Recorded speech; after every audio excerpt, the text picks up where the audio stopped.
En esta mañana, mis amados hermanos, estamos celebrando la resurrección del Señor Jesucristo, ¿no es verdad? La victoria gloriosa sobre Satanás, la muerte, el pecado, ¿no es verdad? Que se levantó el Señor Jesucristo de entre los muertos, ¿no es verdad? Resucitó. Y podemos decir que el nacimiento, la muerte y la resurrección del Señor Jesucristo tiene tres elementos, ¿no es verdad? Podemos decir, un elemento profético, ¿no es anunciado? Anunciado, tanto su nacimiento, su muerte, etcétera. Un elemento histórico, porque Cristo es innegable, ¿no es verdad? Cristo no solamente está en la Biblia, Él está en la historia. Y no solamente está en la historia, sino que Él dividió la historia en dos, ¿no es verdad? Antes y después del Señor Jesucristo, ¿no es verdad? Y tercero, tenemos el elemento doctrinal, teológico, lo que es la doctrina de la resurrección del Señor. Es una doctrina fundamental, indiscutiblemente, así como sabemos del nacimiento del Señor Jesús, que fue un nacimiento milagroso, ¿no es verdad? El hecho de que Él naciera. Entonces, y sobrenatural, estas cosas indiscutiblemente nos hablan a nosotros de la firmeza y la verdad y el poder y los atributos de ese gran Dios soberano que nosotros alabamos y servimos. Así es que bajo esos tres encabezados trataremos de decir, de tocar algunos y quizás en uno detenernos más en el aspecto bíblico teológico. Bien, la primera porción que tenemos, una porción que ustedes conocen muy bien y que mencionara el mismo hermano que me precedió en la meditación en medio de la adoración, en Génesis capítulo 3, versículo 15, ¿no es verdad? Génesis capítulo 3, versículo 15, yo sé que ustedes lo pueden recitar y todos lo conocemos, es la primera profecía que encontramos. Génesis 3, 15 dice, y pondré enemistad entre ti y la mujer, y entre su simiente y la simiente suya. Esta te herirá en la cabeza y tú le herirás en el calcañar. Oremos. Padre eterno, te damos muchas gracias en esta mañana. Bendecimos tu nombre glorioso y eterno. Pedimos, Señor amado, que seas tú quien hables a tu pueblo. Que seas tú, Señor, quien edifiques como el que edificas. Que seas tú el que nos instruyas, tanto el que habla como los que escuchan. Y que, Señor, nos fortalezcas más en la fe. Así es que trae palabra a tu pueblo, Señor. Oramos en el nombre sagrado del Señor Jesús. Amén. Amén. Pues bien, tenemos esta primera profecía cuando el Señor le dice a la serpiente que de la simiente de la mujer, ¿no es verdad? Nacería, de la simiente de la mujer nacería quien aplastaría la cabeza de Satanás. O sea, Dios, podemos decir, se vengó de Satanás en una de las cosas que hizo, en que engañó a la mujer puntualmente, no al hombre inicialmente, sino a la mujer. Entonces Dios le dijo, pues de esa simiente nacerá quien aplastará la cabeza tuya. Entonces nacería de la mujer. Esto realmente, entre otras cosas, más naturalmente, pero hermanos, encontramos ahí que Dios hizo esta venganza, de manera que nace entonces la simiente, que es la persona del Señor Jesucristo, a través de una mujer, entra en la historia a través de una mujer y de una manera milagrosa. Entonces, encontramos también en el libro del profeta Isaías, 700 años antes, capítulo 7, versículo 14, que nacería de una virgen milagrosamente, ¿no verdad? O sea, una doncella, una virgen que no tendría intervención humana, ¿no verdad? No tendría intervención humana. Entonces vemos naturalmente la palabra. Por tanto, el Señor mismo os dará señales aquí que la Virgen concebirá y dará a luz un hijo y llamará su nombre Emmanuel, que quiere decir Dios con nosotros, Dios con el hombre, Dios hecho hombre. Qué glorioso. 700 años antes. Ahora, 1042 años antes, nacería del linaje de David. Segunda de Samuel, capítulo 7, versículos 12 y 13. Si algún hermano lo encuentra primero que yo, pues por favor, me ayuda, me da una manito y lo lee en alta voz. Segunda de Samuel 7, 12 y 13. Sí. Y cuando tus días sean cumplidos, Sí. y duermas con tus padres, yo lo levantaré después de ti a uno de tu linaje, sí, el cual procederá de tus entrañas, y afirmaré su reino. Él edificará casa a mi nombre. Yo afirmaré para siempre el trono de tu reino. Amén. Amén. Indiscutiblemente hablando acerca de la persona del Señor Jesucristo. 1023 años también sería adorado por los reyes. En el libro de los Salmos, capítulo 72, versículo 11, encontramos esto, una alusión a los reyes magos, pero también, vamos a leerlo, también una alusión, amados hermanos, al milenio, porque sería adorado. Salmo 72, 11, dice la palabra de Dios, todos los reyes se postrarán delante de él, todas las naciones le servirán. Cuando Cristo se entrone su reino milenial en Israel, todas las naciones serán gobernadas por él y habrá justicia. Limpiará Dios, claro, no es un mensaje escatológico, pero realmente Dios limpiará la tierra y habrá entonces justicia y el Señor gobernará para siempre. En Miqueas capítulo 5, verso 2, nosotros sabemos, yo creo que alguno lo puede recitar, que nacería en Belén, ¿no verdad? El Señor fue dando señales acerca de la línea del nacimiento del Señor.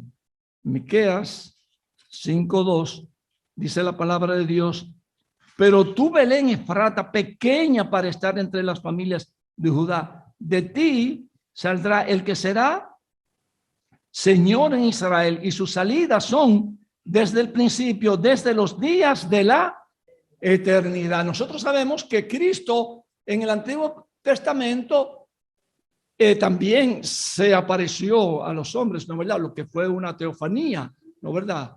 Una cristofanía, como ustedes quieren llamarlo, manifestándosele a Abraham, manifestándosele a Gedeón, manifestándosele a Josué, etcétera, etcétera, etcétera. El Señor Jesucristo es Dios eterno, infinito como el Padre, ¿no verdad? El Verbo encarnado. Entonces, en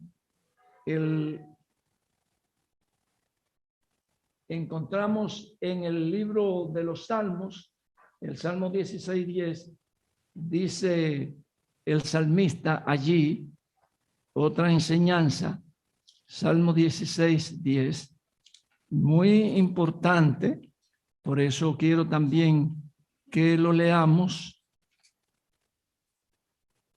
Sí, por favor. Salmo 16:10 dice: porque no dejará mi alma en el Seol, ni permitirás que tu santo vea corrupción. Amén. No quedó el cuerpo del Señor en la tumba, sino que resucitó. No vamos a entrar, hermanos, en detalles más acerca de la resurrección del Señor, porque queremos tratar el tema un poco más adelante con mayor descripción acerca de la resurrección. Estamos viendo el aspecto profético. Y en el Salmo 100 también nosotros vemos, dice la palabra de Dios, en el Salmo 110, verso 1, dice la palabra del Señor: Jehová dijo a mi Señor, siéntate a mi diestra hasta que ponga a tus enemigos por estrado de tus pies. Que fue lo que le declaró el Señor a los judíos y sus discípulos, que David no era el Mesías.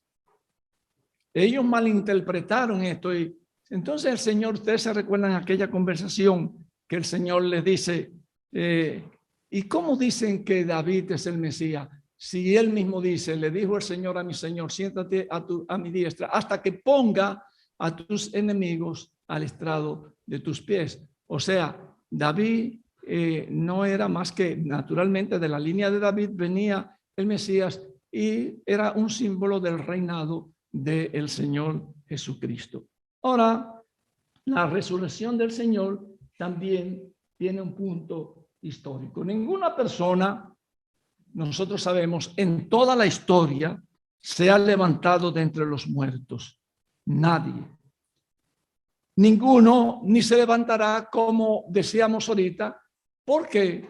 Bueno, porque está establecido ¿por quién? Por las universidades, por la ciencia, por la tecnología. No, está establecido por Dios, según Hebreos 9:27. Está establecido que los hombres mueran una sola vez y después de esto, el juicio.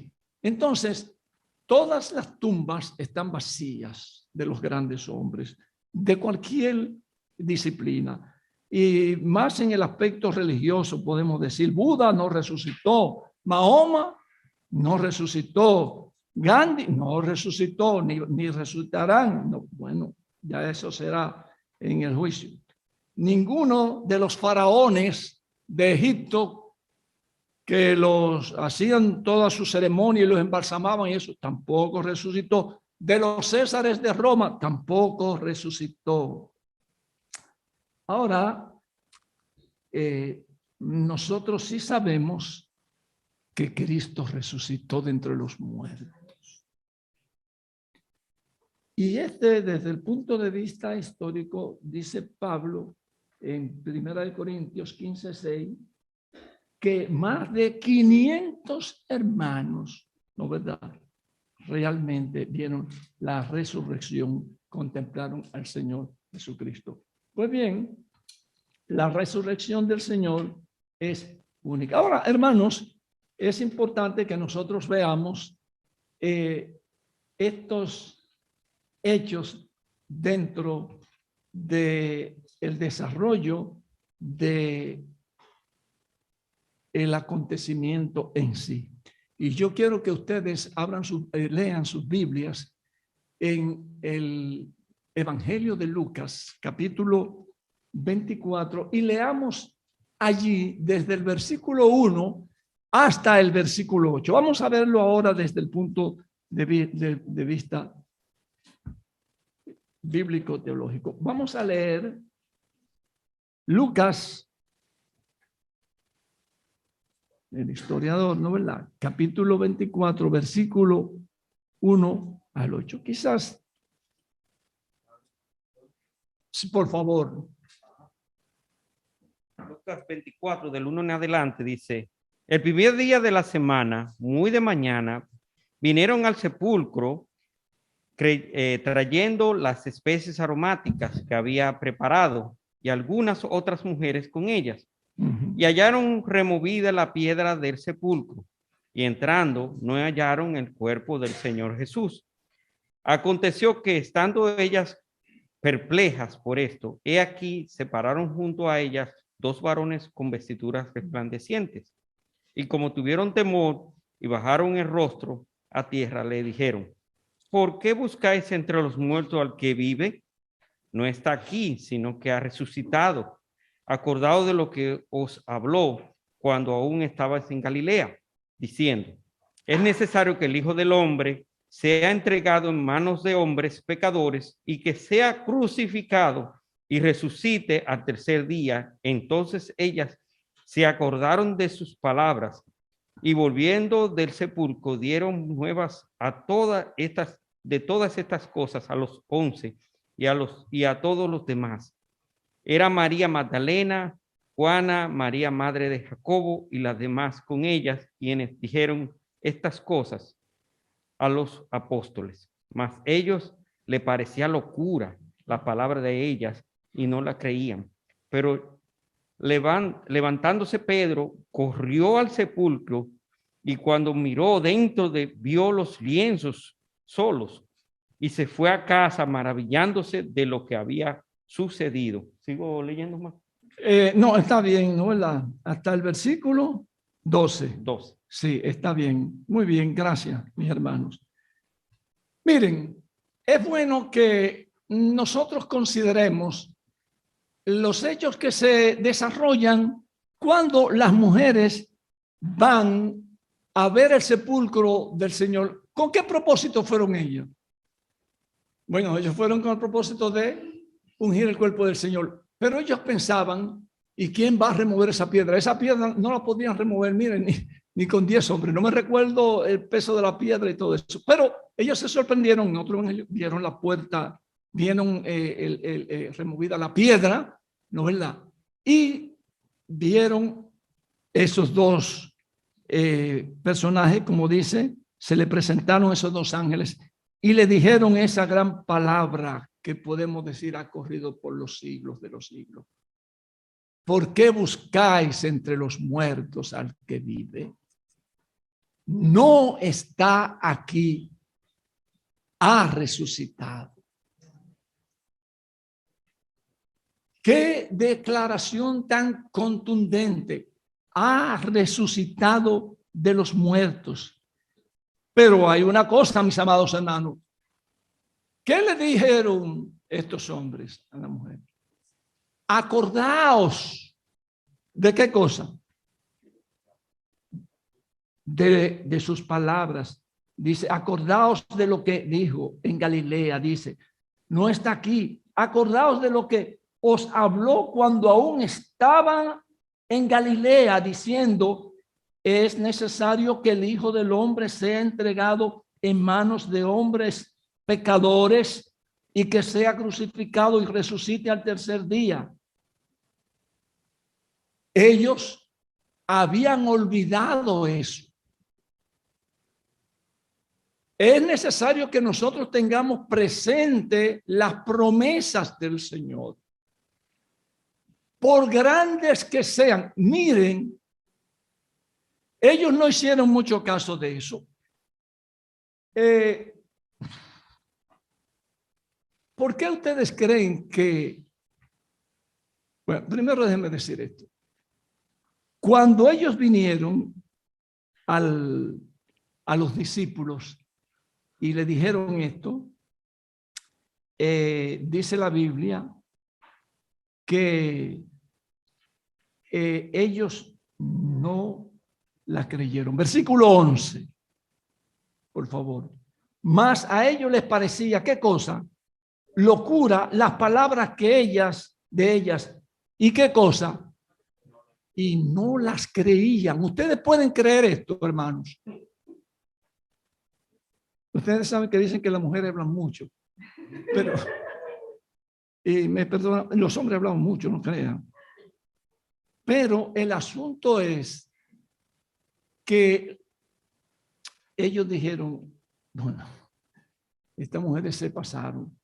Ustedes saben por qué. Ellos dijeron,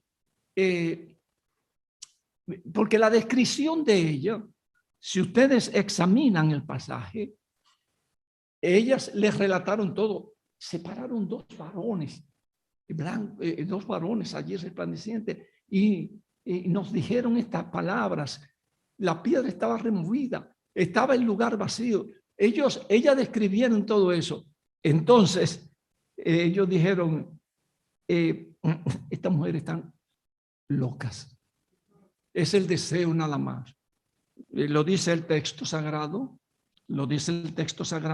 mas a ellos le parecían locuras, ¿no verdad? Las palabras de ellas y no las creían. Pero levantándose Pedro, dice la Biblia que él corrió al sepulcro. Yo voy a hacer una pregunta ahora y la pregunta no es retórica, sino ustedes me van a responder. ¿Por qué ustedes creen que Pedro se levantó? A ver, ¿quién se le ocurre en la mente? Curiosidad. ¿Quién más dice algo?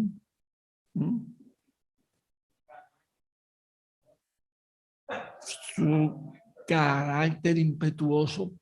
Pedro, el único que se atrevió a caminar, ¿no verdad? Y jaló la espada, un carácter impetuoso, para ver si era verdad. Ustedes se recuerdan en esa conversación cuando el Señor Jesús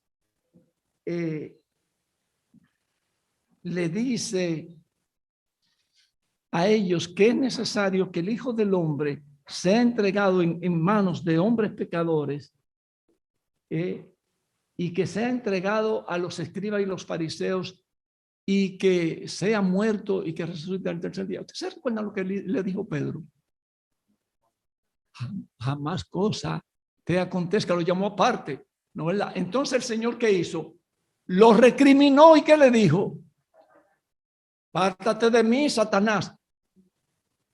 Pienso que Pedro hizo, como uno dice, le dio para atrás a la mente y recordó eso y dijo, y el Señor me pasó esto. Y ustedes saben que hay alto y conversaciones que a uno se le quedan grabadas, ¿no verdad? Y que usted registre eso. Seguro que Pedro pensó en esto y dijo, no, el Señor dijo esto. No está registrado aquí, pero, y cualquiera puede decir por las características que ustedes dicen, que cabe realmente, él era impetuoso y curiosidad y todo esto, pero creo que además de eso, se quedó grabada esa conversación, porque ¿cómo le dice el Señor a Pedro eso? Allá hay una señora que es una señora cristiana, naturalmente de muchos años. Ella se llama Telma. La conocen los hermanos. Y ella tuvo una discusión con una vecina y lo que más le dolió a ella fue que ella le dijera, Satanás, tú estás. Eso fue lo que más le dolió a ella. Y por todo lo que le dijera esto, seguro que a Pedro lo que más le dolió fue esto. Apártate de mí, Satanás. ¿No verdad? Claro, amados hermanos, ustedes saben, ustedes creen que lo usó sí o sí a Satanás, a Pedro. Sí. Ajá, porque Satanás cambia de posición y de estrategia cuando no es una es otra. Ahí se le acerca al Señor a través de Pedro con una conmiseración. No, eso no te acontezca. ¿Cómo puede ser? No vayas a la cruz. Ese era el temor de Satanás, de que Cristo fuera a la cruz, porque realmente allí aplastaría la cabeza de la serpiente, allí vencería. Uno de nuestros teólogos, creo, si no Luis Carballosa o Samuel, dice que cuando el Señor estaba en Getsemaní, le susurraba al oído, es una especulación de él, decía, ¿y tú vas a morir por esa gente? No, hombre, no. Oh, esa gente no merecen que tú mueras por ella. En esa gran batalla que en Getsemaní el Señor tiene allí para ir a la cruz, muera por esa gente. Entonces, no hubo manera de que se detuviera la obra de la redención, la decisión del Señor de ir a la cruz, que era algo amargo, terrible, tremendo. Si es posible, pasa de mí esta copa, le dice el Señor, ¿no verdad? Mas no se haga mi voluntad sino la tuya. Era tremendo lo que iba a sufrir, ¿no verdad? Entonces, seguro que Satanás estaba evitando que Cristo se fuera a la cruz del Calvario para morir y allí vencer a Satanás. Entonces, realmente, hermanos, podemos ver la victoria de el Señor yendo a la cruz del Calvario a morir por nuestros pecados. Él, el justo, murió por nosotros los injustos. ¿Para qué? Para llevarnos a Dios, ¿no verdad? Como dice el texto sagrado. Él, el justo, murió por nosotros los injustos para llevarnos a Dios. Entonces, nosotros tenemos que reconocer esta obra redentora, el costo de nuestra salvación, hermanos y hermanas, que el Señor no nos salvó con un discurso, ni tampoco con una obra milagrosa hecha. El Señor no nos salvó con un decreto. No, porque dice la Biblia que sin derramamiento de sangre no hay remisión de pecado. Tenía que derramarse una sangre inmaculada que satisfaciera las demandas de la santidad de Dios. Y el único que podía hacerlo era Dios mismo.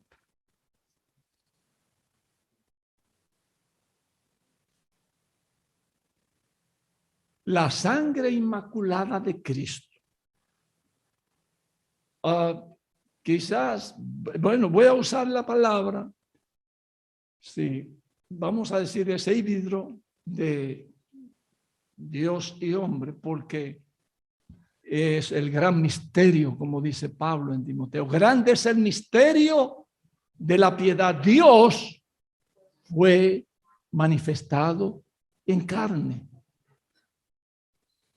Y realmente la sangre inmaculada de Cristo es derramada en la cruz del Calvario y satisface todas las demandas de la santidad requerida por Dios y las demandas de la justificación, indiscutiblemente también en la obra de la redención.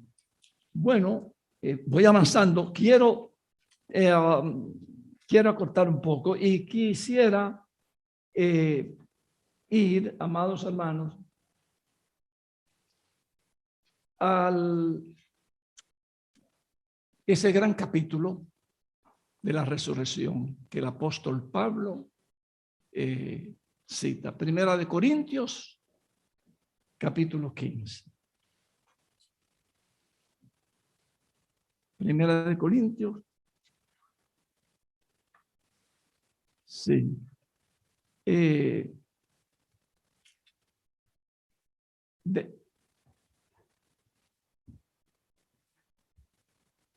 tiempo?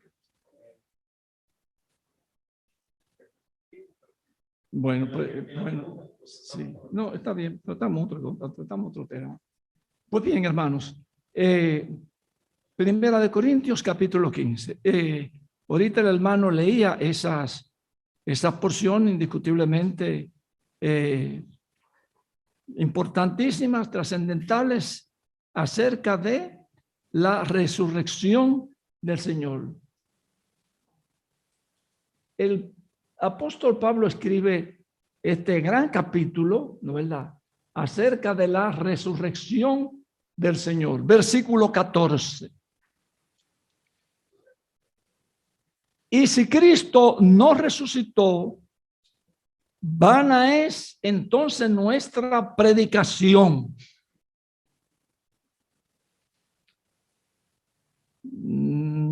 Vana es también vuestra fe. Vamos a ver esto primero. Vana es nuestra predicación. Es un absurdo, porque la predicación no es vana. La gente no se convierte al Señor por la palabra del orador, por retórica. La gente no se convierte al Señor por esto. La gente se convierte al Señor por el poder del evangelio, por el poder de la predicación del evangelio, porque realmente Dios, el Espíritu Santo, está en el mundo trabajando y respaldando su palabra, que es la palabra de Cristo, que es la palabra de Dios. Entonces, es imposible que la predicación sea vana. El apóstol Pablo da también 4 cosas más absurdas. Primero, versículo 15. Leamos el verso 15. Y somos hallados falsos testigos de Dios. No pueden haber sido los apóstoles falsos testigos de Dios, porque todos murieron por el testimonio del evangelio. Todos fueron matados, unos crucificados, ¿no es verdad? Otros tirados de arriba del templo, y así solamente Juan fue el único que murió, ¿no es verdad? De muerte, vamos a decir como natural, pero fue porque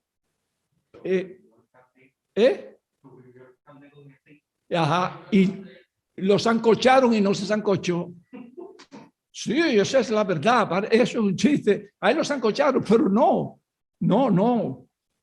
porque Dios tiene poder, ¿no es verdad? Indiscutiblemente, como Dios, el Crisóstomo, y nosotros lo sabemos. Pero después todos los apóstoles entregaron sus vidas, Pedro, Pablo, etc. Entonces, eso es imposible si Cristo no resucitó. ¿Por qué? Porque se filtraba en la iglesia la predicación, como ahorita decía el hermano, entre la iglesia, de que Cristo no había resucitado. Dice Pablo, ajá, o si no hay resurrección de los muertos, Cristo no resucitó. Entonces, estas cosas son vanas. Es como yo decir, vamos a suponer que todavía hay una distancia abismal en esa verdad. Por ejemplo, yo decir, el sol no está afuera, nosotros no estamos reunidos aquí, nosotros nos venimos aquí desde las 9:30 de la mañana. O sea, algo así, un absurdo así, es lo que Pablo está diciéndoles a los hermanos de Corinto. Miren, hermanos, si Cristo no resucitó, entonces somos falsos testigos. Primero, nuestra fe, y segundo, dice nuestra fe, ¿qué cosa?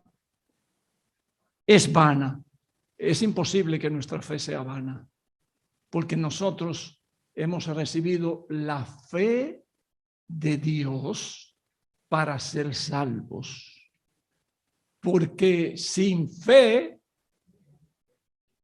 posible agradar a Dios. Entonces, hemos agradado a Dios por la fe, y por gracia sois salvos. ¿Por medio de qué cosa? Como dice Efesios 2, 8 y 9, ¿no es verdad? Por medio de la fe.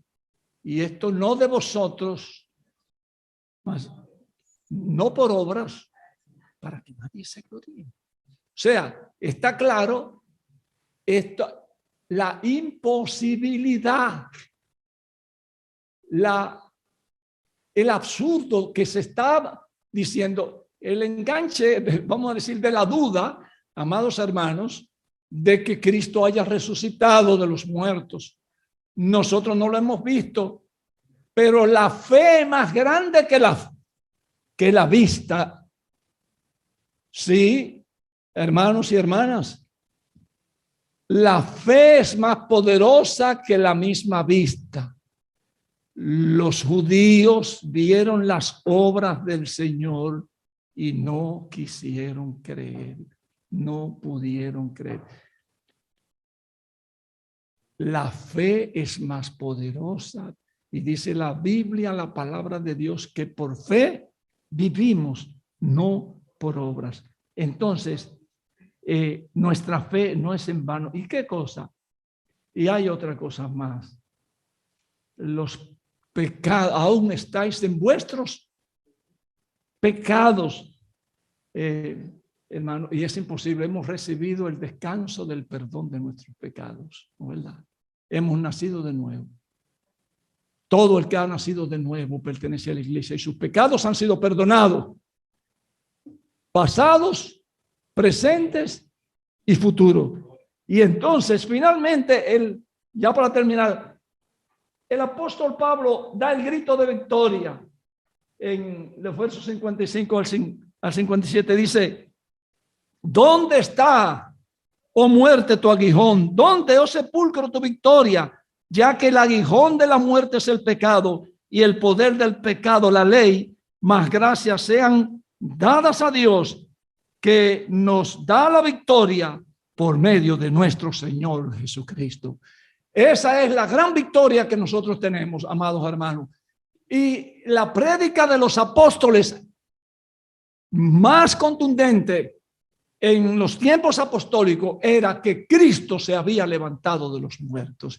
Y hoy, 2000 años y pico, esa resurrección del Señor Jesucristo, esa victoria, nosotros todavía la seguimos experimentando y la experimentaremos hasta el final. Cristo se levantó y Él vive y reina por los siglos de los siglos. A Él sea la gloria y la honra por los siglos.